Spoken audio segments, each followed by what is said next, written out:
Olá, pessoal! Sejam todos bem-vindos aqui ao Clube Criminal, seu podcast gravado ao vivo no Instagram, às segundas e quartas-feiras, com muito conteúdo. Nós já temos mais de 200 episódios gravados, sempre com um convidado interessante, com perguntas e respostas. Hoje o tema é violência doméstica, um tema que eu gosto muito de falar, gosto muito de tratar sobre esse tema aqui. Acho que é uma área que tem muitas possibilidades para todos os lados, tá? Para quem faz defesa de vítima, para quem faz defesa do agressor aqui, como a lei chama. Eu já falei isso um pouquinho antes de começar a nossa gravação aqui. Mas, antes da gente entrar no assunto, deixa eu dar as boas-vindas aqui ao Thiago Bunin, grande mestre aqui, que sempre está comigo no podcast. João Ricardo está fazendo um flagrante, João Ricardo Batista, então ele não vai conseguir entrar, mas ele está lá na delegacia, acabou de mandar a foto aqui fazendo flagrante, por isso que ele vai ficar ausente. Talvez ele dê uma passada aqui já, mas vamos receber aqui Thiago Bunin. Fala, mestre! Fala, pessoal, tudo bem? Sejam muito bem-vindos ao nosso podcast Clube Criminal. Muita informação sobre direito penal, processo penal, temas ligados à advocacia criminal sempre. Segunda e quarta-feira, ao meio-dia, com vários episódios, mais de 200 gravados para você dar o replay no Spotify e no YouTube. Mas esse privilégio de participar, mandando comentário, deixando sua pergunta. E hoje, qualquer pergunta sobre violência doméstica, aqui debaixo da professora Ruth tem um balãozinho com uma interrogação. Você pode clicar nesse balãozinho e mandar a sua pergunta. A gente vai fixar ela. Se você não tiver pergunta, você pode olhar as perguntas que estão ali também e votar nas perguntas mais votadas para a gente ir conversando sobre esse tema, violência doméstica. Já quero adiantar agora no começo da live, estamos chegando aqui a 80 pessoas. Se você não me conhecia, não conhecia o Rodrigo ou não conhecia a professora Ruth, aqui em cima da cabeça do Rodrigo tem uma setinha. Você pode clicar ali nessa setinha onde está escrito violência doméstica, tá? Pode clicar ali e ali vai aparecer a possibilidade de você seguir todos nós agora durante a live, sem ter que sair da live, sem depois ficar tentando lembrar como é que era o meu Instagram, o do Rodrigo ou da professora Ruth, beleza? Faz isso agora, não deixa para depois. Professora, seja muito bem-vinda, se apresenta para o pessoal, dá um bom dia para todo mundo. Muito obrigada. Eu agradeço demais o convite. Fiquei feliz, porque eu adoro o campo criminal e eu sei que vocês estão aí desenvolvendo um trabalho muito bacana, né, voltado aí para futuros especialistas da área criminal também. E o tema de violência doméstica sempre me chama muita atenção, porque eu acredito que a gente ainda não está aonde deveria estar em relação a essa temática, né? A Lei 11.340, ela é desde 2006, uma lei antiga já, se a gente parar para pensar, mas ela é renovada todo ano, gente. Praticamente, se você jogar um Ctrl+F na Lei 11.340, você vai ver que tem novidade legislativa todo tempo. Então, você tem que estar sempre se atualizando. Isso mexe não só com a análise do direito material, como também do direito processual, né? Então, é um tema bem, bem bacana aí para quem está na prática criminal e também para quem quer ser aprovado em concurso público. Exatamente, eu sinto isso na pele. Como eu trabalho numa vara de violência doméstica, a gente vê que, assim, primeiro que é um micro-organismo, vamos chamar assim, é uma micro-legislação própria, que não é nem criminal nem civil. Acho que as duas áreas se entrelaçam aqui quando a gente fala de violência doméstica e cada dia mais aparecem essas novas legislações, esses novos conceitos. Esses dias mesmo eu estava estudando a lei Henri Borel, que trouxe a violência doméstica contra crianças e adolescentes, né? Expandindo aí, que para mim tinha uma falta muito grande, né? Que era uma das críticas à Lei Maria da Penha, que era, olha, a filha que apanha do pai pode ter o microsistema, isso, obrigado, mestre Thiago Bunin. A filha que apanha do pai pode ter o processo correndo ali na violência doméstica, mas e o filho? Aí, tipo, a mesma situação, a mesma criança, o mesmo motivo, a mesma motivação, às vezes você não tinha, né?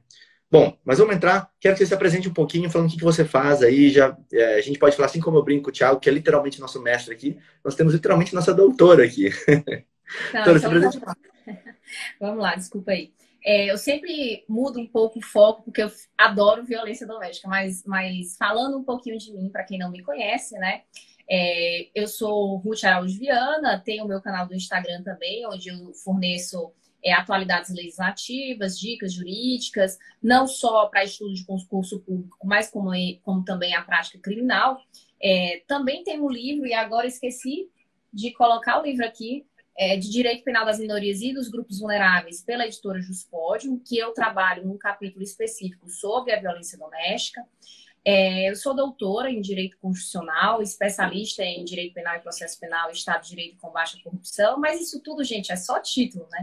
Hoje eu estou numa vara, né? A prática mesmo é que faz toda a diferença, né? Hoje eu estou numa vara única, então eu pego tudo. Até mesmo violência doméstica, né? Mas eu já fui promotora de justiça antes de ser juíza, por quase 6 anos. E durante o período que eu fui promotora, eu atuei com atribuição exclusiva nessa parte da violência doméstica, junto também com a parte de direito de família.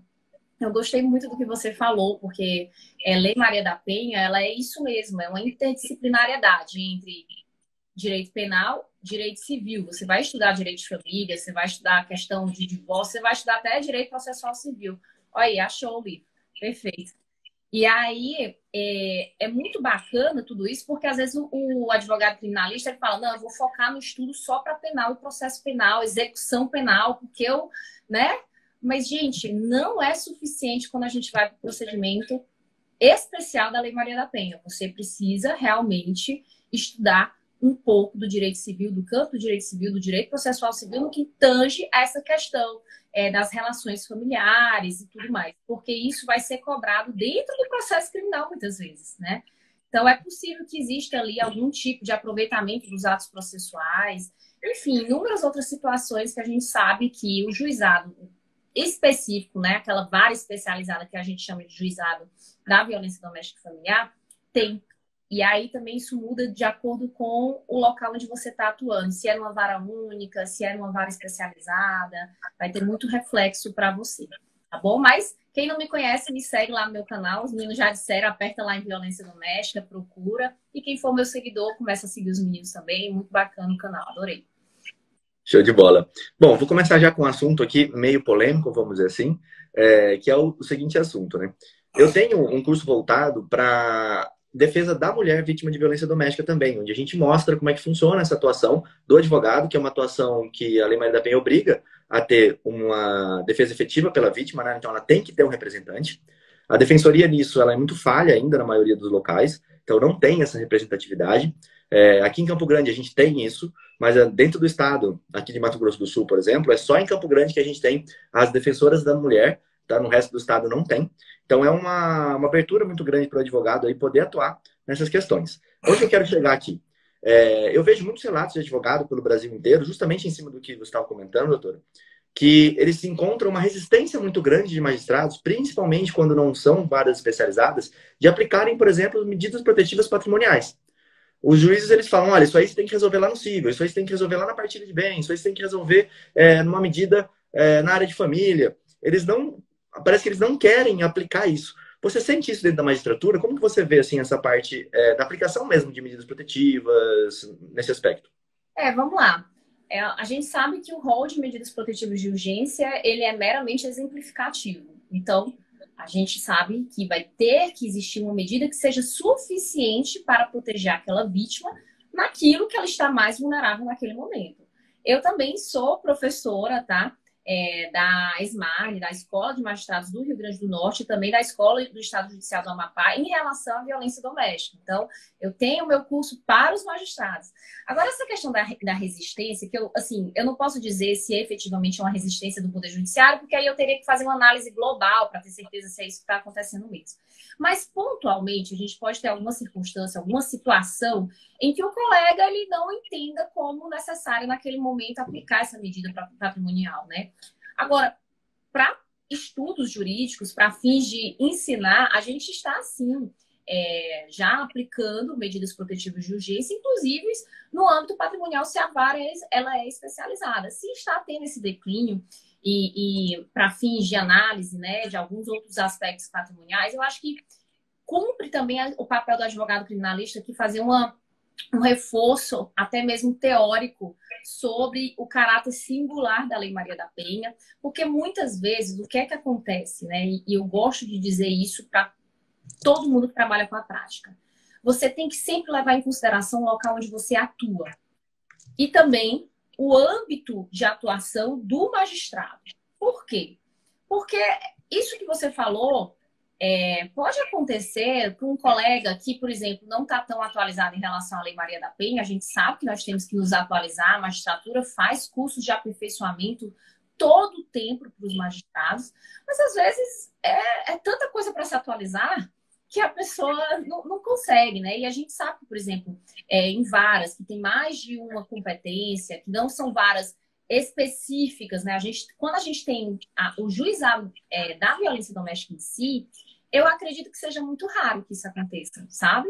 Agora, quando você tem varas que elas condensam ali mais de uma competência, e aí o colega está tendo que mexer com várias coisas e outra vara tem aquela atribuição específica, às vezes o colega não consegue perceber como que há a atração para o âmbito da Lei Maria da Penha nessa circunstância. Então, realmente é necessário fazer um reforço teórico construtivo na petição. Aí vem a persuasão do colega advogado, né, que vai chegando lá e dizendo, olha, doutor, mas isso aqui já mudou. Gente, acontece, né? O nosso direito, assim, ele é muito rápido. Ele é muito rápido, ele não é pouco rápido. Eu até gosto do meu canal no Instagram porque isso me permite me manter atualizada. Se eu não me mantenho atualizada, é muito difícil. Quando mudou, por exemplo, a lei de improbidade administrativa pela Lei 14.230, isso, para minha vara, que é a única que eu pego tudo, isso gera uma loucura, né? Agora, veja só, por exemplo, uma situação como essa que você narrou na minha vara, na prática não faz distinção nenhuma para mim, porque não vai ter declínio de nada.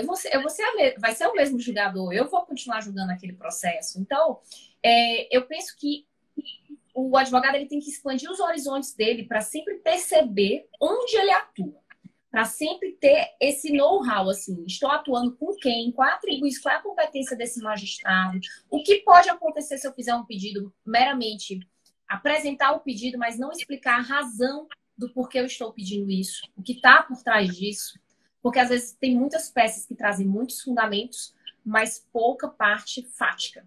Né? O que é que aconteceu naquele caso em concreto que exige aquela medida. Então, pode ser isso também. Exato. Pode falar, Thiago, depois eu falo. Isso foi até, só pegar um gatilho nesse final que a doutora Ruth falou. A gente já recebeu aqui outros magistrados, e sempre que a gente recebe outros magistrados, eu falo, né?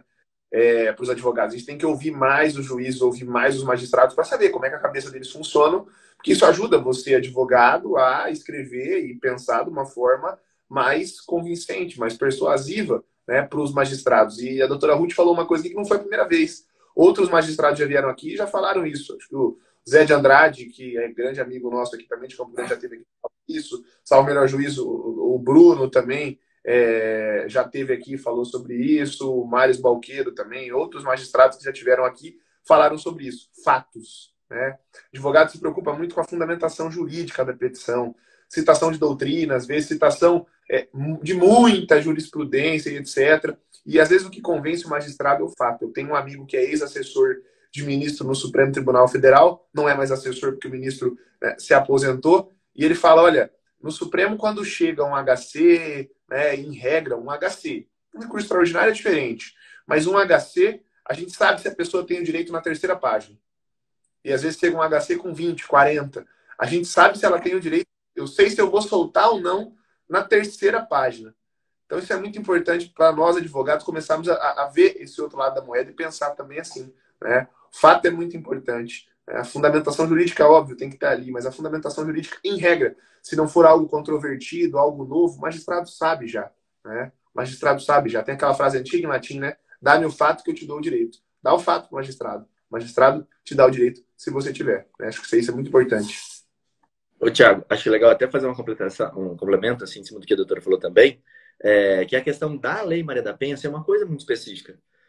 Tudo bem, é de 2006 a lei, sim, mas para você ter ideia, eu até abri aqui, ó. O CNJ, ele fez um protocolo para julgamento com perspectiva de gênero. Esse protocolo, essa edição pelo menos é de 2021, para poder distribuir isso para os magistrados, para que eles possam entender como é que se faz um julgamento a partir da perspectiva de gênero, entendendo como é que funciona toda essa questão ali dentro dos processos. Ou seja, é uma lei de 2006, já era para ela estar amplamente divulgada, mas muitas pessoas nem sabem como que funciona uma medida protetiva, por exemplo. Eu vejo várias pessoas falando assim, mas eu tentei pedir para o meu cliente e não deu a medida protetiva. O juiz não quer dar para o meu cliente, que é o réu do processo. Ou então, os próprios réus do processo, eles chegam falando isso, mas ela que se aproximou de mim. Aí a gente tem que fazer uma desconstrução ali, porque parece na cabeça deles que essa lei, ela é protetiva para o homem também, e não é, né? A gente tem que entender um pouco dessa função da lei. E aí eu até queria que a doutora falasse um pouco disso, porque acho que foi mais ou menos como você começou ali, né? Falando dessa função, dessa atualização da Lei Maria da Penha, que precisava ter já uma reforma aí. Gente, eu tô um pouco alérgica, tá? Essa também foi uma das razões pelas quais eu me atrasei aqui um pouquinho. Eu tô todo tempo, mas perdão, mas vamos lá, faz parte, né, da vida ao vivo, faz parte. Inclusive, isso pegando o gancho do que você falou, eu já recebi na minha atuação como magistrada pedidos para medidas protetivas de urgência em favor do homem. Não ele sendo o agressor, mas em favor do homem, querendo aplicar a Lei 11.340. Gente, isso já é pacífico há muito tempo atrás, né? Então, assim, não tem cabimento. Às vezes falta também um pouco de conhecimento teórico sobre a lei. Porque quando você vai fazer a leitura da lei, às vezes você fica muito focado naquela questão violência doméstica e violência de gênero. Mas a violência doméstica e a violência de gênero pode acontecer para qualquer gênero. Aí você vai lá e associa, não, então pode. Mas não é assim. A Lei 11.340, ela tem um foco na mulher, né? Ou então aquela pessoa também que se entende como mulher. Então, para ter a possibilidade de você atuar de uma melhor forma, você tem que compreender como essa lei surgiu, de onde ela vem. Você tem que saber da ação declaratória de constitucionalidade, porque houve sim impugnação dos dispositivos da lei, em relação se ela era ou não constitucional, e a gente já tem essa constitucionalidade. Aí você falou agora dessa orientação do Conselho Nacional de Justiça do ano de 2021, muito bacana. Existem sempre construções também doutrinárias, querendo aplicar a lei, e a gente sabe que é difícil mesmo. Por exemplo, essa questão prática do advogado representar a vítima, poucos advogados sabem, né? Então, até para você narrar aqui que é possível que ele faça uma representação daquela vítima, até mesmo na fase inquisitorial, é difícil de você explicar, porque é algo que não é comum, não é ordinário ao nosso Código de Processo Penal, né? Que a gente confunde muitas vezes com, por exemplo, a figura do assistente de acusação. Então, não é assim, é outra figura mesmo. E eu estou vendo cada vez mais advogados procurando se especializar nesse campo, principalmente mulheres, né, para atuar no campo da defesa da vítima, mas advogados brilhantes. Tem um advogado, agora eu me esqueci o nome dele, já fiz uma live com ele, fantástico. Ele está mais no âmbito do direito familiar, de alimentos, mas ele fala da violência de gênero que acontece em relação a essas mulheres que têm que buscar alimentos, e eu acredito que ele também atue nessa área da Lei Maria da Penha. Então, assim, é diferente, não é a mesma coisa. Não adianta estudar o Código Penal e o Código de Processo Penal pensando que com aquela construção doutrinária que foi feita lá na faculdade ou até mesmo numa pós-graduação que não era específica para a questão da violência de gênero. É necessário você enfrentar esse aspecto da violência de outra maneira, porque você precisa entender o que é essa violência de gênero, tá? Exatamente. E aí, quando a gente pega coisas que eu vejo, né, principalmente em pedidos de medida protetiva, porque eu acho que ali é um dos campos que mora um maior problema, e é onde eu vejo que, para essa linha de defesa da mulher, é onde está o ouro do processo, né? Por quê? Porque eu consigo medidas, exemplo, olha, eu posso pedir para que o magistrado faça uma medida protetiva, e essa consta especificamente, para que tenha um calção do réu de um valor para uma futura reparação de indenização que vai ter dentro do processo criminal, que já é pacífico, um dano moral que, se condenado o réu, ele vai ter essa condenação de dano moral se já é pacífico. Eu poderia pedir, através de uma medida protetiva, para que esse valor seja cautelado. Por exemplo, eu pego muitos advogados que me perguntam isso. Olha, o marido está falando que vai acabar com todos os bens. Olha, eu vou sumir com todos os nossos bens. Você está ferrada. Poxa, isso é uma medida protetiva que a mulher precisa naquele momento. E é por isso até que eu comecei com essa pergunta. Porque eu vejo que os advogados começam a enfrentar a resistência do magistrado. Falar, não, mas isso não é medida protetiva. Em alguns casos, né? Claro, não pode generalizar assim, mas alguns enfrentam essa resistência. E o que eu acho mais interessante é que, olha, é um procedimento que, se o magistrado negar, quer dizer, se o magistrado negar, não, se o magistrado conceder e o réu não fizer essa caução, ele vai acabar sendo preso por causa de um crime, que é o descumprimento de medida protetiva, assim como a pensão, que também é prevista na Lei Maria da Penha como medida protetiva. Olha, uma pensão para a mulher nesse caso, porque ela precisa se restabelecer nesse momento. Se ele descumpre, não é igual lá no civil, que ele deixou de pagar 3 meses, aí ele vai ser preso civilmente. Não, ele comete um crime, que é o crime de descumprimento de medida protetiva. Então você ganha uma proteção maior aqui, né? Pelo menos no meu ponto de vista, com relação às medidas protetivas. Deixa eu só dar um oi aqui pro João. Fala, João Ricardo Batista, direto da delegacia, estamos com o nosso repórter. Fala pessoal, bom dia, né? Para mim é boa noite, que eu passei a noite em claro, delegacia. As olheiras não mentem aqui.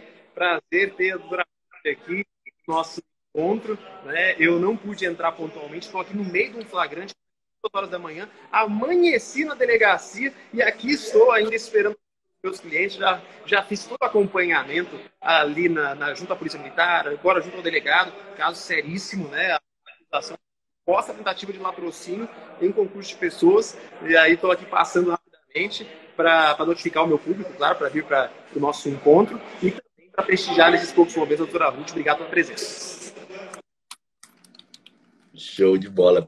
Tem até uma pergunta aqui, ó, que apareceu, essa pergunta ainda nesse tema de medida protetiva, né, que é bem interessante, que é o que mais me perguntam.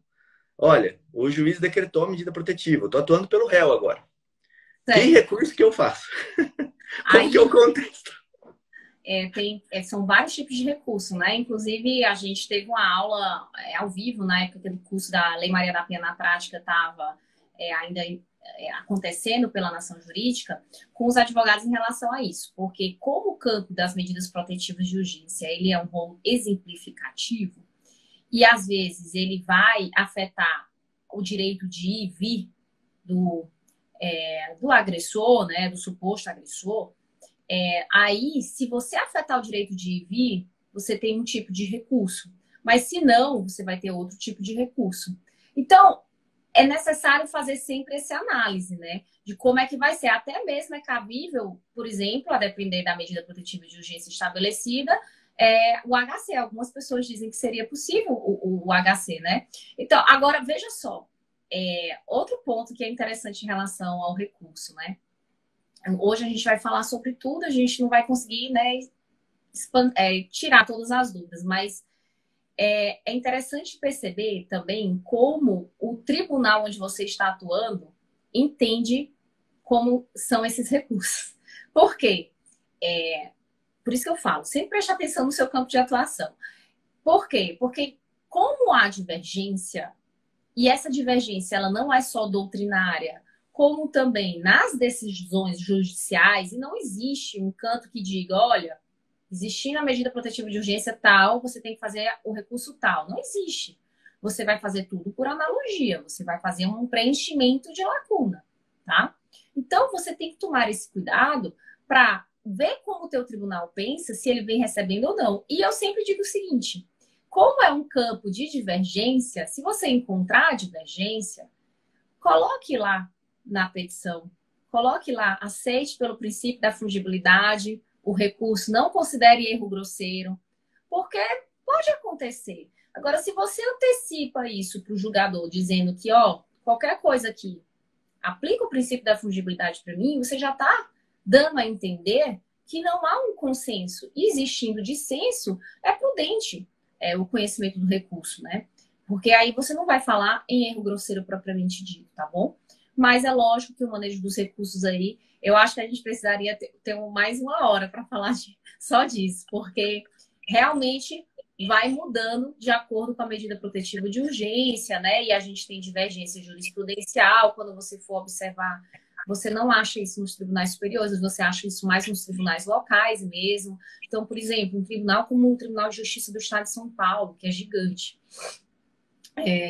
Poxa, gente, você tem que fazer o estudo da jurisprudência do Tribunal de Justiça do Estado de São Paulo. Você não pode se aventurar. Com certeza ele já tem um posicionamento sobre isso, né? Então, vai lá, procura especificamente em relação ao Tribunal de Justiça do Estado de São Paulo para você saber qual o recurso cabível, tá? Exato. Eu já vi agravo de instrumento, apelação, mandado de segurança, habeas corpus, rese, tudo isso eu já vi sendo aceito em lugares diferentes. Então, basicamente, eles aceitam e não aceitam todos os recursos. E aí tem uma dica legal, quando a gente fala disso, que é o fato da medida protetiva, ela não ser uma decisão definitiva que não pode ser alterada como outros procedimentos, né? Ela é um procedimento totalmente à parte do direito, então ela pode ser revista a qualquer tempo pelo juiz, para aumentar, para diminuir. O juiz deu uma decisão hoje, amanhã ele pode ampliar ou diminuir. Então isso que a gente conversa muito nos grupos assim tem funcionado bastante, né? Olha, o juiz negou e falou para você ir para aquela vara, mas talvez ele não entenda como é que funciona aquele ponto. Acho que o João vai sair. Talvez ele não entenda, ou então ele não tem muito contato, é uma vara única, é uma vara que não é especializada ainda, é num local que não tem muito costume ali de conceder, porque a gente vê que 90% tem muita medida protetiva, segundo dados do CNJ, mas 90% é o mesmo pedido.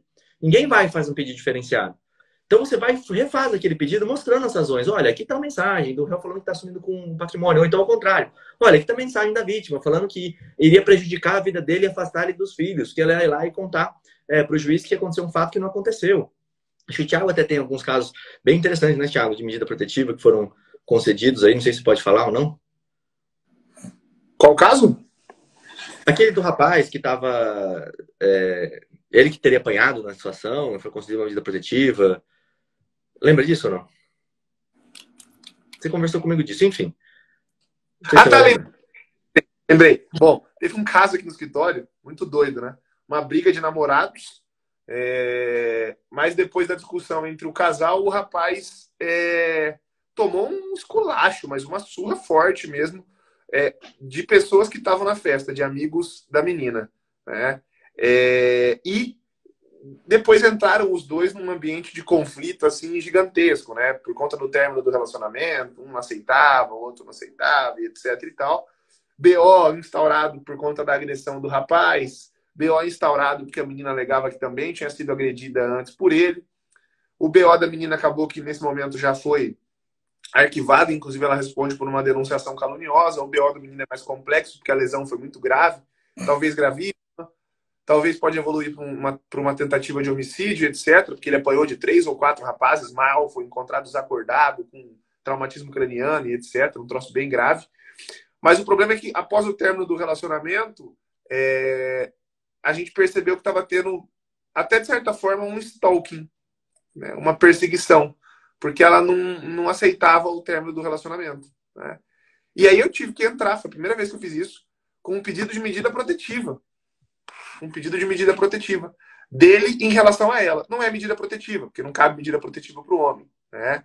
Então eu entrei com aqueles pedidos de medidas, um pedido de medidas cautelares, daquelas medidas cautelares do artigo 319 lá do CPP. Então aqui fica uma observação bem importante, né? Quando a gente fala do homem como vítima, não é medida protetiva, porque o sistema da 11.340 protege apenas a mulher, ou agora por conta da lei Henri Borel, crianças, né? Então, no caso de um homem, se você for fazer esse pedido, não é que não cabe, cabe. Mas são medidas cautelares, como cabe para qualquer pessoa em desfavor de qualquer agressor. Então, eu entrei com aquele pedido de medidas cautelares 319, era época já de plantão judicial, e antes de ser deferida dele, ela também tinha pedido medida protetiva para ela e foi deferida em relação a ela, né? E aí eu até fiz um protocolo no meu pedido de medidas cautelares e falei, estou satisfeito, porque se ele não pode se aproximar dela, ela também não pode se aproximar dele, o que eu queria era isso. Desisto do meu pedido, né? Foi até uma petição, uma manifestação que a gente fez, porque estrategicamente eu achei até que seria mais adequado naquele momento. Perfeito. Vamos lá, isso é muito importante que você falou. Há muita confusão sobre a possibilidade de proteção do homem, né? Ou quando existe violência doméstica, pessoal. Sempre houve possibilidade de proteção do homem. A violência, ela em regra é punida de forma criminosa mesmo. A gente no Código Penal tem a violência doméstica, lá no artigo 129, parágrafo 9º, quando ela é uma violência física, né? Essa violência física, muitas vezes, ela pode também ser através de uma violência psicológica, que gere, por exemplo, um dano ao ponto de fazer esse homem ficar com depressão e não sair mais de casa. Pode acontecer também, né? Vai vir um CID aí dizendo que ele está com depressão e tudo. Mas, veja, você não vai aplicar a Lei 11.340, que é a lei da violência doméstica familiar contra a mulher. Isso é diferente. Agora, medidas cautelares diversas da prisão, é possível você requerer quando você encontra a vítima ali. E aí é outro ponto, né? Houve muito bafafá, muita discussão em relação ao crime de stalking. Quando ele entrou em vigor, o artigo 147A, se eu não me engano, do Código Penal, houve muita confusão. E aí o pessoal, de novo, só querendo proteger as mulheres. Aí eu falei, gente... Mas esse é um crime comum, cujo sujeito passivo é comum. Qualquer pessoa pode ser perseguida, e não só a mulher. Agora, existe, sim, um aumento de pena quando a vítima é mulher. Está previsto lá, o legislador previu. Por quê? Porque, em regra, são as mulheres que são perseguidas, e não o contrário. Nada impede que o homem não possa ser perseguido, né? Então, isso aí é outra situação. Agora, você falou no final do seu caso um ponto muito interessante, que acontece muito na prática, tá? Principalmente no interior. Então, vamos fugir desse seu caso prático, mas vamos trazer outra à tona, considerando o que você falou. Por exemplo, muitas vezes no interior a gente fixa a medida protetiva de urgência de 200 metros de proibição, de ficar perto da ofendida, 300 metros. Alguns colocam até 100, porque às vezes é tão pequeno o município, colocam menos. Enfim, o que é que acontece? Tem a medida protetiva de urgência e aí o suposto agressor vai e fala, mas ela que veio atrás de mim. Ou, por exemplo, eu estava no supermercado e ela chegou no supermercado. Eu tenho que sair? E aí eu quero deixar bem claro, você tem que sair, tá? Você tem que sair, porque a medida foi para você, não foi para ela. Agora, se você percebe, por exemplo, que na prática ela está fazendo isso como uma forma, uma conduta de lhe inibir, como uma forma de trazer um tipo de vexame, constrangimento para você, se ela realmente está lhe perseguindo, aí ela está praticando o crime do stalking. Ela pode ter o crime de perseguição de forma reiterada e você mesmo pode alegar em petição inicial dizendo ao juiz, olha, essa medida não dá, porque é pelo menos a terceira vez que o meu cliente está no canto X e ela do nada aparece. Parece que ela está procurando o meu cliente. E aí é muito temerário para ele, porque se ele descumpre a medida protetiva de urgência, ele pratica crime. Mas como é que eu provo, por exemplo, que é ela que está perseguindo ele? Então, um bom advogado criminalista, um bom advogado, né? Não só criminalista nesse caso aqui, porque a gente está falando de Lei Maria da Penha, ele se antecipa. Ele apresenta o que os fatos estão acontecendo, ele não deixa aquilo só para ele. Não, ele vai lá e peticiona ao juiz. Olha, excelência, aconteceu tal fato hoje. Quero que fique registrado, tal. Às vezes ele pede uma audiência por videoconferência para contar o que aconteceu, para manter a ciência em relação àqueles fatos. De alguma forma, ele tem que falar. Por quê? Às vezes acontece depois de 3 meses, por 3 vezes a pessoa foi lá, mas aí não diz quando, não diz aonde, não diz como aconteceu. É só um pedido genérico sem nenhuma produção de prova. E aí, gente, nessa questão da medida protetiva de urgência, ela pende em favor da vítima, que é a mulher, tá? Então, isso aí é levado em consideração. Então, um bom advogado, ele antecipa a situação dos fatos exatamente para impedir que o seu cliente passe por um tipo de situação que não chegou ao conhecimento do juiz. Chega tardiamente, às vezes chega depois, e aquilo é sanado rapidamente, 1 dia, 2 dias. Mas mesmo assim, gera um constrangimento, gera uma situação, gera um problema momentâneo, né? Exato. E tem uns pontos que são muito interessantes aí, eu quero até apontar, até anotei aqui para não esquecer, que são... Uma das perguntas que eu também recebo muito é como que eu me defendo de uma medida protetiva se ela foi aceita contra o meu cliente, por exemplo, contra o réu? Uma das formas é essa, e é o que eu faço na defensoria todos os dias. O réu teve a medida protetiva, ele me procura.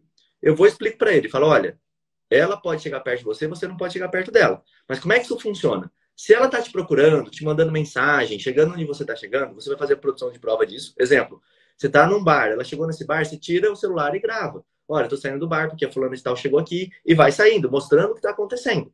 E aí você vai produzindo essas provas, porque uma das únicas maneiras que eu encontrei de revogar uma medida protetiva é mostrar para o juiz que a própria vítima está buscando contato com o réu. Isso funciona muito na prática, quando a gente consegue esse contato. A outra forma é pedir redução de distância, assim como você falou ali um pouco antes, né? Olha, eu já tive caso, até contei numa aula esses dias, que era bem engraçado. A casa do réu, ele tinha uma medida protetiva de 300 metros, e a casa do réu, o banheiro da casa dele, ficava dentro do raio da medida protetiva. Então, toda vez que ele precisava ir no banheiro da casa dele, ele tocava e apitava a tornozeleira. E ele ia lá revoltado, falando, olha, eu não posso mais ir no banheiro, não tem como, minha casa só tem um banheiro. E aí a gente pediu a redução com essa justificativa e foi concedido. Olha, então reduz um pouco porque vai parar de apitar. Vai parar ali de dar problema. Então, são essas formas que a gente consegue manejar ali a medida protetiva. E uma das mais importantes é essa. Fazer o cliente entender que se violar a medida protetiva, para a vítima não tem consequência a não ser a revogação da medida. Agora, para você comete um crime. Então, você não vai querer fazer isso.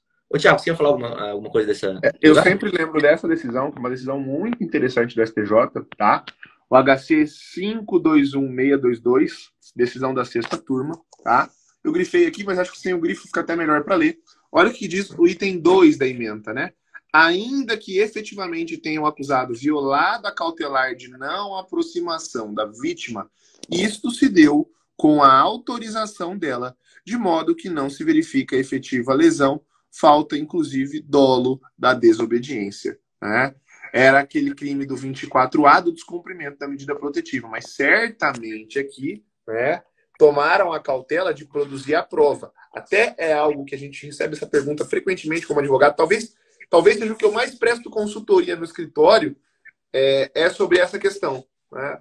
Algum, ou o marido ou a mulher me procura para falar que tiveram um ambiente ali de conflito, houve uma medida protetiva decretada, mas em determinado momento voltaram a conviver ou voltaram a ter o relacionamento afetivo ou simplesmente voltaram a conviver porque possuem filhos, porque possuem bens em comum e precisam disciplinar sobre aquilo e não estava funcionando a intervenção de um terceiro.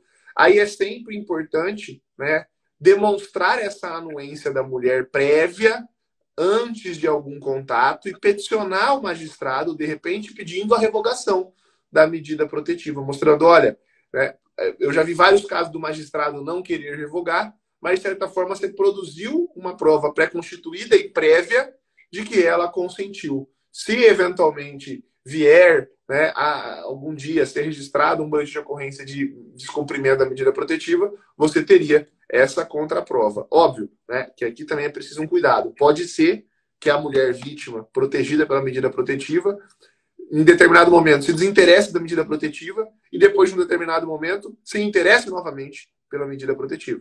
Isso pode acontecer. Então a gente tem que ter esses momentos devidamente delimitados. Por isso que eu acho que talvez a medida mais correta seria peticionar pedindo a revogação dessa medida protetiva. Se acontecer novamente um conflito, que seja pedida novamente uma nova medida protetiva. Perfeito, porque na prática, pessoal, assim, pode até ser que tem esse HC, né? E aí foi o que eu disse, quando não tem, você prova aquilo, realmente em relação ao 24A, você não vai ter o dolo, né? Mas vamos lá. Até se descobrir ou ser provada essa questão do dolo, às vezes a pessoa já foi presa preventivamente, porque a gente sabe que descumprimento de medida protetiva de urgência gera no 313 a possibilidade de prisão preventiva. Já passou por uma situação chata demais, né? Então, assim, são campos de atuação que são mais céleres dentro da Lei Mariana da Penha. A gente tem, em regra, uma decisão judicial muito mais rápida, né? Então, em regra, né? Eu torço por isso. Então, assim, o cuidado, quando eu digo assim, se ela chegou no canto que você estava, saia, é exatamente porque você vai conseguir provar, e aí vem aquele campo, porque naquele momento você está na vulnerabilidade. Então, eu acho que o melhor conselho é esse. Agora, lógico, se você quer voltar a conversar, até mesmo a própria vítima às vezes quer, nada impede que a vítima vá ao Ministério Público e diga que quer o pedido da revogação, vá na delegacia de polícia e peça que seja pleiteado isso, ou converse com o advogado que peça a revogação da medida. Não tem problema nenhum ela postular, vá no cartório lá do fórum e diga, olha, eu não quero mais as medidas protetivas de urgência. As medidas protetivas de urgência são para elas, tá? Então, assim, ela pode manifestar essa situação, não há problema nenhum. Lembrando que nem toda medida protetiva de urgência é de afastamento. Então, às vezes, você fala assim, eu posso fazer um pedido que não seja de afastamento. Às vezes, o juiz indeferiu, né? Indeferiu essa questão da medida protetiva de urgência, não quer deixar a vítima sem nenhuma medida protetiva de urgência. Coloca outra, que não seja a de afastamento, já que eles precisam entrar em contato entre si, eles estão precisando conversar. Às vezes, eles estão passando por um processo de reconciliação, né? Aí tem o estudo de constelação familiar, aí estão passando por processo terapêuticos juntos, de casal.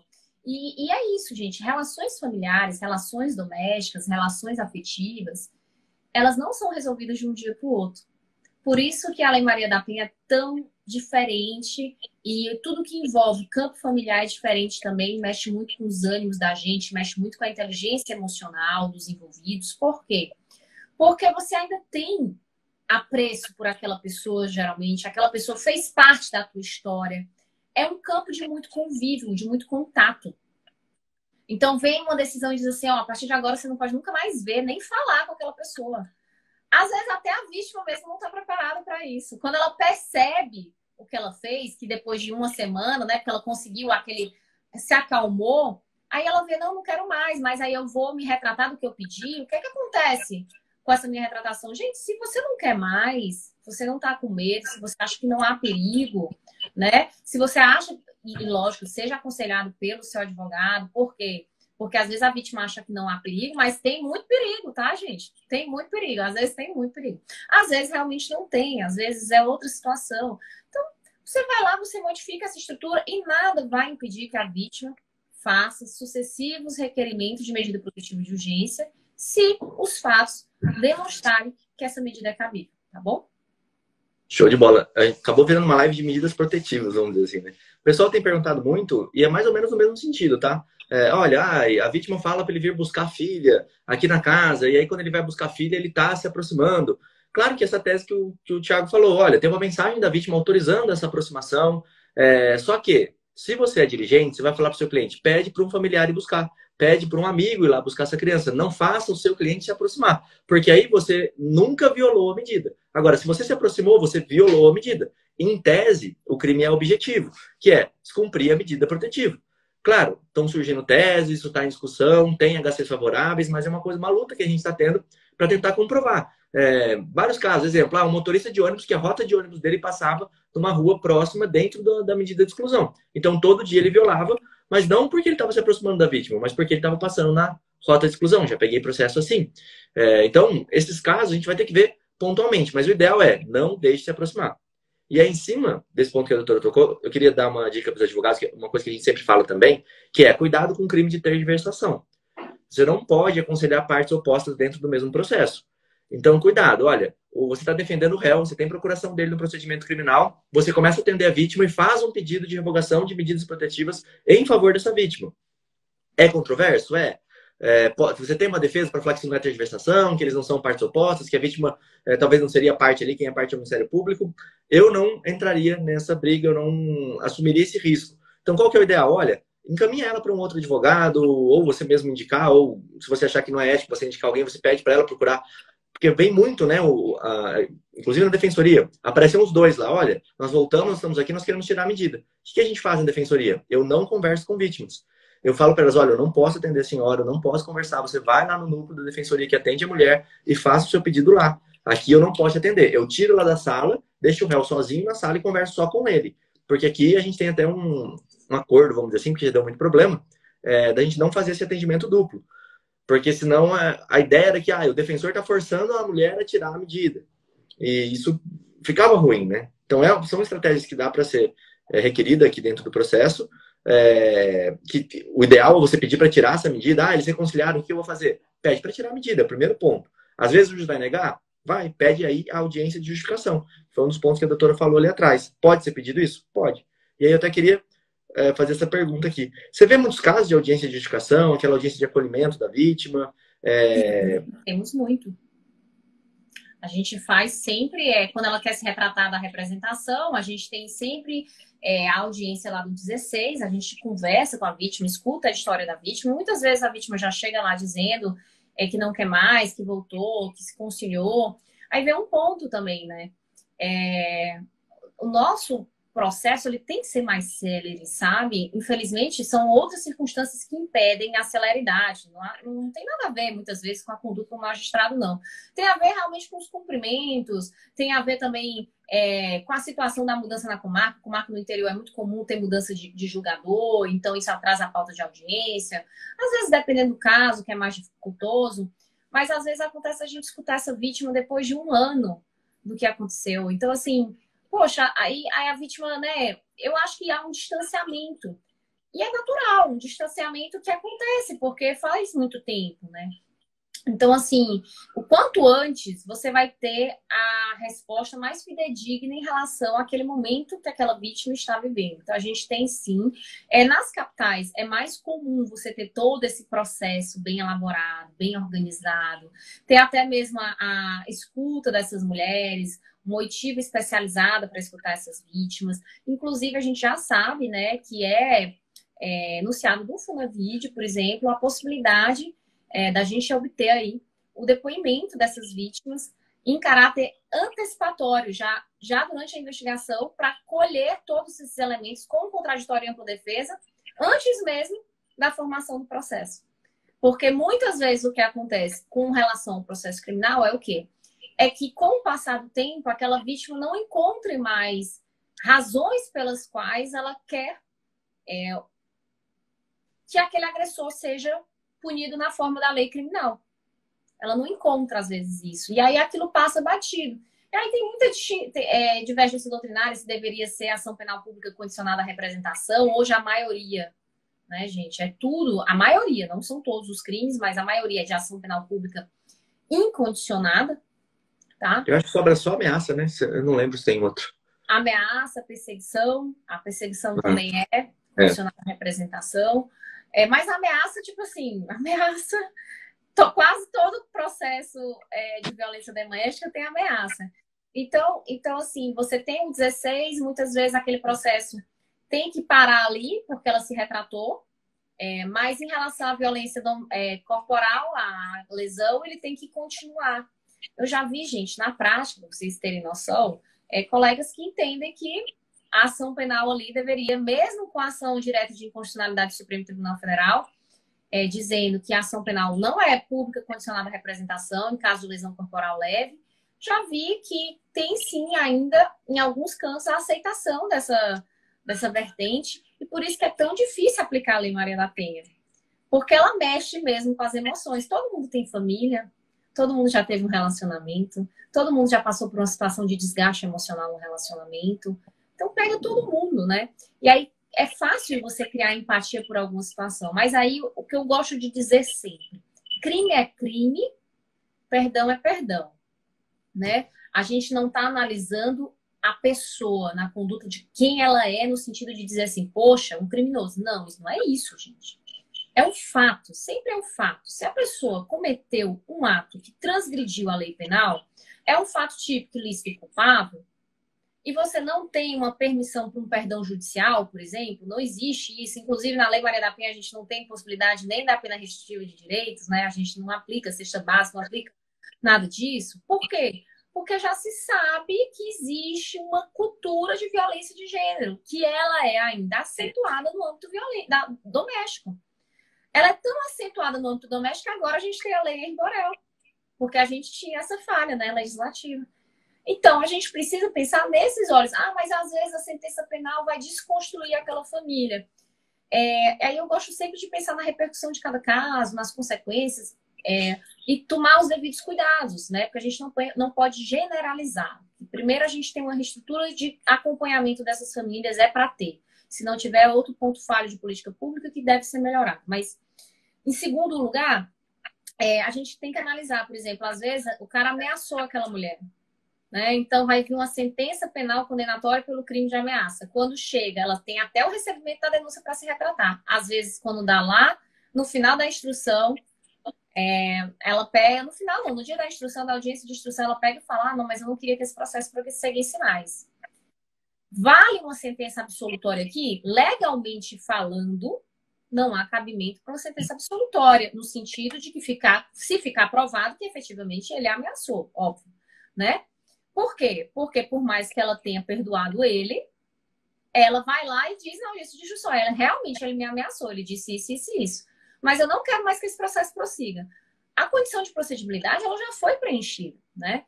Então, na sentença, vai existir uma condenação pelo crime de ameaça, se for o caso, né? Vai existir uma condenação pelo crime de ameaça, gente, que tem 6 meses de detenção, eu acho, 1 a 6 meses. A pena mínima é 1 mês. Aí, desconstruiu aquela família. Não desconstruiu, o regime é aberto. Às vezes, não existe casa de albergado. Às vezes, a gente tem que pensar na prática também. Por quê? Porque muitas vezes também, o que é que acontece? Principalmente aqui eu quero abrir o campo de divisão do advogado, que a gente fala no advogado criminalista, mas que agora pode também atuar em favor da vítima. Às vezes essa vítima abandona aquele processo, achando que ele não é mais importante para ela, mas um ano depois, quando ela volta com esse rapaz, ele ameaça ela de novo. E aí ela já fica descrente se ela deve entrar com o processo, porque não deu em nada aquele, que às vezes demorou um pouquinho para ouvir ela se reatou, ela tem medo do que vão dizer dela, porque a sociedade também fica dizendo para ela que não vale a pena, ela voltou com fulano de tal, é bom mesmo que ela...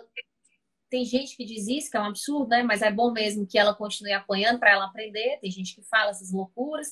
Então, assim, aquela vítima está cheia de informação sobre como ela deve conduzir a vida dela, ela ainda tem amor por aquela pessoa, ela tem um tipo de afeto, alguma coisa assim. E aí, quando você tem a sentença, você tem a situação de um fator chave que vai declarar que houve em algum momento em relação àquela agressão uma conduta em que aquela vítima precisa ser protegida. E quando chega novamente ao conhecimento do juízo, essa agressão de ameaça já é uma nova conduta, não só para o julgador, mas para o Ministério Público, para o delegado de polícia que vai atender essa vítima, para a própria vítima. Então, às vezes, se abre mão de algo que vai, no futuro, ter uma repercussão diferente. E a gente sabe que a escalada de violência praticada contra as mulheres, ela vai se acentuando. Né? Então, assim, às vezes escala da ameaça e vai para um feminicídio. E aí, simplesmente não entrou no campo de visão do sistema de justiça porque passou despercebido, né? Então, assim, são os pontos que eu gosto de chamar a atenção, porque a aula que é para os advogados criminalistas, que podem também estar tanto defendendo a vítima, também defendendo o réu, né? Aqui não há nenhuma dificuldade em compreender a importância da gente tratar os fatos na medida em que eles aconteceram. Exato, e acho que essa procura vai acontecer para o advogado, né? Ou os dois juntos, ou só a vítima, para ter essa proteção. E aí, quem atua em direito de família hoje, eu não vejo como não ter uma especialização em violência doméstica, porque isso vai bater na porta. A separação lá é complicada, não é algo, como a doutora até comentou, né? Não é algo simples. Duas pessoas separando, vai ter normalmente um atrito. Pode não ser um atrito criminoso, mas vai ter um atrito que talvez gere a medida protetiva, porque a medida protetiva não está relacionada ao crime. Então é um instrumento muito bom que os advogados têm que saber manejar. E aqui, quando a gente tem essa questão da vítima já não querer mais aquele processo, ela não pode parar. Mas o que acontece? Pelo menos em Campo Grande, eles aplicam o enunciado 50 do Fonavide, que fala que a vítima pode ficar em silêncio. E aí eu até queria dar uma dica aqui pro pessoal, que tem 3 formas de você fazer isso. Olha, eu sou advogado da vítima e ela não quer aquele processo. E eu tenho que entender que eu estou advogando para ela, não contra o réu. Então eu tenho que seguir o interesse daquela mulher. Eu verifiquei, é isso mesmo que ela quer. Ela não quer mais aquele processo. Ótimo. O que eu posso fazer por ela? Manter o silêncio. O magistrado falou que não aplica o enunciado 50 do Fonavide, é enunciado, ele não é obrigado a aplicar. Ok, tem mais 2 formas de você manter ela em silêncio. A primeira é que ela, sendo esposa ou ex-esposa do réu, ela não é obrigada a depor. A lei, o Código de Processo Penal, isenta ela de dar esse depoimento, salvo se ela for a única pessoa que possa comprovar aquele delito. Nesse caso, você tem que confirmar isso, né? Uma coisa que eu faço muito. Pedir para que conste isso. Olha, essa pessoa é a única que pode comprovar este fato. Por isso que ela vai ser ouvida. Eu já tive casos que não foi a mulher, mas era o filho. O filho não queria falar. E aí o pessoal falou, não, o filho tem que falar, ele é obrigado. Aí eu peguei o artigo... Você lembra qual que é o artigo, Thiago? 206? Acho que é alguma coisa assim, deixa eu olhar aqui. É o 206. Exato. Memória 206, tá certo. Enfim, pode se recusar a fazer o ascendente, descendente, o fim em linha reta, o irmão, o pai, o filho. E aí o filho, nesse caso, não queria falar. E ele foi obrigado a falar. Mas eu pedi para constar essa ressalva. Salvo quando não for possível, por outro modo, obter-se ou integrar a prova das circunstâncias. Então, ficou constando lá no processo que aquele depoimento era a única prova possível. Agora, o que aconteceu? O menino acabou falando que ele não lembrava de nada. Ele não deu um depoimento seguro. Então, acabou a prova do processo. Mas vamos voltar aqui para a vítima. Se o magistrado falar, não, ela tem que falar porque ela é a única que pode contar sobre isso. Aconteceu dentro da casa. Nós temos o terceiro e último ponto que ela pode ficar em silêncio, que ela não é obrigada a produzir prova contra si mesma. E ela pode falar, olha, se eu for dar uma versão aqui, eu vou dar uma versão diferente do que eu dei na polícia. E se eu fizer isso, eu posso responder pelo crime de, sei lá, denunciação caluniosa, posso ter alguma implicação penal contra a minha pessoa se eu desse meu depoimento. Então, eu quero ter o direito de não falar, assim como o réu teria nesse caso, porque eu vou alterar a minha versão principal, e é isso que as vítimas chegam pedindo. Olha, eu posso mudar a versão? Posso falar que isso não aconteceu? Você não precisa falar que isso não aconteceu. Basta você ficar em silêncio ou usar uma dessas medidas aqui, que eu pontuei que é as coisas que a gente usa na prática, né? Não tem, acho, como o magistrado sair. E aí vem 2 perguntas rapidinhas para a gente poder até fechar aqui, doutora. A primeira é, a senhora aplica aí essa questão do silêncio da vítima? E a segunda, a sua vara, pelo que você falou, é uma vara única, né? Isso. Tem muito caso de violência doméstica? Você consegue precisar assim, tipo, é mais da metade, menos da metade? Não, inclusive meu curso de violência doméstica vai já sair de novo, exatamente porque assim, não tem como, gente. Pessoal, no plantão, para vocês terem ideia, do plantão, se você tem 4 custódias para fazer, 3 é de violência doméstica. É um campo que todo mundo tem, que é o que acontece entre 4 paredes, é demais. Comarca, demais, comarca gente, é pequena, demais. doutora? Oi? Comarca é pequena? A minha comarca hoje em dia é pequena, mas tem muito. Aí quando eu tô no plantão, aí pega toda a regional, aí já é maior, né? Não, mas é até uma presunção assim que eu faço. Talvez esteja enganado, mas eu já vi até estudo nesse sentido, de que cidades pequenas, interioranas, o número de violência doméstica às vezes é até maior. Não, mas veja só, a gente tem na vara especializada muito também. Pessoal, é muito processo que chega de violência doméstica. Eu acho que teve recentemente uma pesquisa que foi feita pelo CNJ no sentido do volume de violência doméstica. Então, é aquele negócio que eu falei: família, afetividade, contexto de convivência. Se você vai ter uma situação de convívio que pode ser que não seja violência doméstica, mas você talvez ache que seja. Então, você vai ficar ali naquele limbo. Será que é violência? Então, até você ter essa percepção se é ou não é, exige estudo, exige análise do caso que está acontecendo ali com você, né? Enfim, tudo mais. Mas tem demais, tem muito, não só na capital, como também no interior. Nas 2 comarcas que eu atuei, até agora, na minha atuação como magistrada, tinha demais. E na época, como promotora, também muito, tá? Mas isso foi um ponto. Enquanto ao silêncio da vítima, o que acontece? A vítima, ela não presta o compromisso de dizer a verdade, né? Então, assim, até eu fico um pouco receosa se algum colega, né, por exemplo, já prendeu uma vítima. Não é para prender a vítima em audiência, né? Mas, vamos lá. Por que eu digo isso? Porque existe um entendimento, eu recentemente soube dele, de colegas aplicando compromisso para vítimas. Então, assim, não é o que está descrito no Código de Processo Penal, tá? Não é algo que na prática acontece, mas você tem que vir preparado, tá? Para analisar isso. Então, assim, em regra, não se defere compromisso. Inclusive, quando a gente inicia a audiência de instrução, a gente vai lá ouvir aquela vítima e a gente fala, ó, fulana de tal, esse é um processo que tem como vontade do princípio ouvi-la na condição de vítima. A senhora não presta o compromisso e, portanto, aqui nós vamos ouvir a sua versão dos fatos. Somente se pede que a senhora tente falar a verdade de tudo aquilo que aconteceu. A gente sempre orienta nesse sentido. Por quê? Porque às vezes a vítima vai lá e ela não sabe nem por que está lá, né? E aí é interessante esse contato prévio com o advogado que está fazendo a representação da vítima, porque existe isso mesmo. Às vezes a vítima não quer de jeito nenhum. E nada impede ela de não responder, né? Aquelas perguntas, ela não presta o compromisso. Agora, um cuidado muito necessário também, que nesse contato prévio com a vítima, se explique as consequências dessa decisão para ela.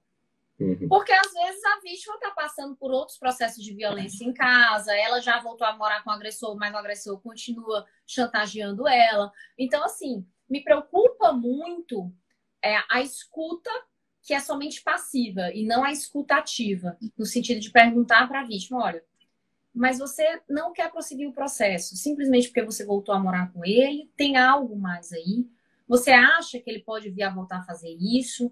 Isso é muito importante, porque isso vai traçar o resto da vida daquela vítima, daquela pessoa que podia estar iniciando um novo projeto de vida com outra pessoa que trate ela melhor, ou até mesmo sozinha, né? O que for, porque ela pode aí se sujeitar a uma nova situação de violência. Às vezes não. Às vezes a gente tem a restauração durante o processo, às vezes o agressor não é mais novo agressor de novo em relação, mas nem todo caso é igual. Então a gente tem que ter essa capacidade de ir um pouquinho além para sempre perceber a distinção do caso concreto. Nunca deixar por menos, né? Não, tem que ser realmente precavido aqui para a gente ter um resultado prudente em relação àquilo que vem acontecendo com aquela vítima naquele processo, tá? Show de bola. Exatamente o que a gente faz aqui. A defensora da mulher conversa com ela, explica as consequências. Se ela quiser, ela fala para a magistrada, olha, ela vai ficar em silêncio. A magistrada começa o depoimento. O promotor pergunta para ela, ela fala, olha, eu quero ficar em silêncio. O promotor pergunta, mas foi o réu que pediu para você? Você foi obrigado a fazer isso? Está se sentindo coagida? E essas perguntas ela responde. Ela falando não, não, não. Aí se encerra o termo ali, ninguém mais faz pergunta para ela. Mas toma-se esse cuidado de deixar, inclusive, gravadas as perguntas do promotor nesse sentido. De que, olha, tem alguém te pressionando, você está aqui tranquila, pode falar, tal. Não tem nada. Então, beleza, se é sua vontade, a gente vai respeitar. Basicamente por aí que a gente faz aqui, né, na vara de violência doméstica. Doutora, quero te agradecer muito aqui pela presença. Passou voando aqui o nosso bate-papo, já passamos até 5 minutos aqui do nosso horário. Muito obrigado mesmo. Certamente a gente vai mandar outros convites aí, porque basicamente hoje a gente falou só de medida protetiva aí. Quero passar a palavra agora para você e poder concluir. E quem não segue ainda, pessoal, ó, só seguir aqui. Eu vou até ler o Instagram da doutora, porque daí vocês podem seguir. É Ruth com TH Araújo Viana, tá? Para quem tá ouvindo, só você procurar no Instagram aí. E quem tá aqui ao vivo com a gente, ó, clica nesse botãozinho e já segue todo mundo aqui da live, porque aí vocês já vão, como o Thiago disse, já conseguir fazer isso agora e depois, putz, como que era o nome mesmo? Vocês não vão lembrar. Doutora, passa a palavra para você aí fazer essas considerações finais. Pessoal, meu muito obrigada. É muito importante esse contato com quem atua nas diferentes perspectivas, nos diferentes polos do processo, né? Eu adoro escutar, porque é uma forma da gente compreender também a atuação dos colegas que estão atuando no sistema de justiça. E eu costumo dizer, né? O Poder Judiciário não é o único sistema de justiça. A gente tem todo uma parede estatal aí, e para isso a gente precisa de diálogo, precisa conversar, precisa saber quais são as dificuldades que o advogado enfrenta, que a Defensoria Pública enfrenta, que o Ministério Público enfrenta, que os delegados enfrentam, enfim, né? A polícia. Então, meu muito obrigada por terem me convidado. Já aceito o próximo convite também para o próximo contato aí. A gente pode pensar em outro tema ou continuar com esse tema. Viu? E é isso aí. Muito obrigada e comecem a seguir o canal também do pessoal do Criminal na Prática. Valeu, obrigado, pessoal. Valeu, Tiagão. Até a próxima. Tchau, tchau.